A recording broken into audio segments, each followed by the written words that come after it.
We watched the Super Mario Galaxy movie. Mario ventures into space, exploring cosmic worlds, tackling gigantic challenges far from the familiar Mushroom Kingdom. Runs about 98 minutes, and I'm not gonna lie to you, it's getting hotly, like it's real. It's either a 10 or it's a 2 for a lot of people.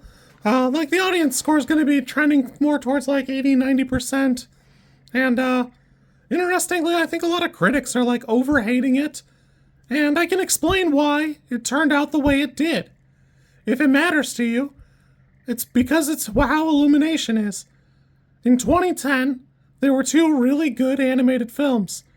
There was Despicable Me, produced by Illumination, and it's fine. It's cute, it's quote-worthy, it's got some good visuals for what it is, and somehow it spawned like 6 sequels. It's got a bunch of different stuff going for it. Those ugly little pillbox minion things are all over. They're getting another movie this year. But in 2010, there was also another movie, Megamind, which the comparison to the two is night and day. You could watch Megamind once a year and glean something new from it every time.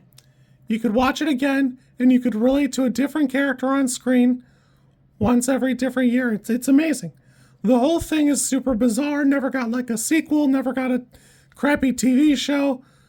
It's amazing the disparity between them, but that's what Illumination produces, is it makes surface level movies with great visuals, like an interesting enough jangling key process, and it just is what it is. They make movies for kids, as opposed to people who make animated films that just are films that are animated.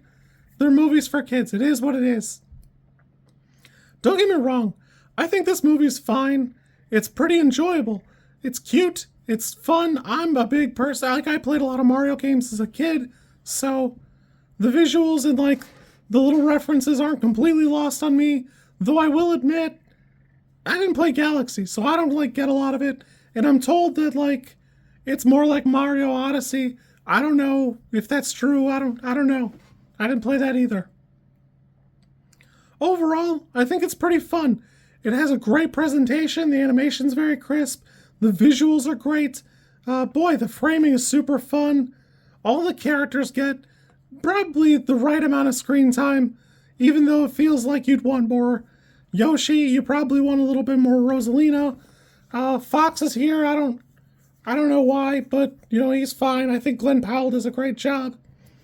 Weirdly, I think Benny Safdie is like an insane choice as Bowser Jr. In his defense, he's doing a good job, but he's certainly the odd man out. Of all the characters being played by, like, celebrities, Benny Safdie doesn't really qualify. He's just a writer/director. I don't know. It's kind of a weird choice. Like I said, he's doing a pretty good job. It's just like a bizarre choice to pick him. I don't know. Overall, I think it is about as good as it could be. There's an element to this that you'd have to have a very unified vision, and Matthew Fogel is doing a good job in that it's making a movie that appeals to a broad spectrum and remains entertaining for basically everybody. If you like Mario. If you don't like Mario, probably not so much. But overall, I think it stays at a pretty crisp pace. As an Illumination product, it just is what it is. That's what they make, and that's what they produce. Expecting more, you're looking in the wrong direction. You're just not looking in the right direction. Overall, I think this is probably like a 5 or a 6 for me. For me, it's probably a 6. I could see like a 4 for most people if you weren't more into Mario. Personally, my goal would be to see Super Mario RPG as a film. It certainly is more the vibe of how the characters are set up, in my opinion, with Bowser being kind of a jerk, but not like a complete monster. I don't know. I had a pretty good time. Not a great time, but I tempered my expectations, so I had fun. It's got, some bits, but visually it's pretty great. I think the performances are pretty good. I will say that it probably could use a little more time to cook. To me, I think it could probably be 15 minutes longer and have maybe like a little bit more richness to some of like the scenes that run quickly by, but it's probably spending the right amount of time on them. At the end of the day, it doesn't really need to be longer. It doesn't particularly need to be that much better. It's an Illumination product.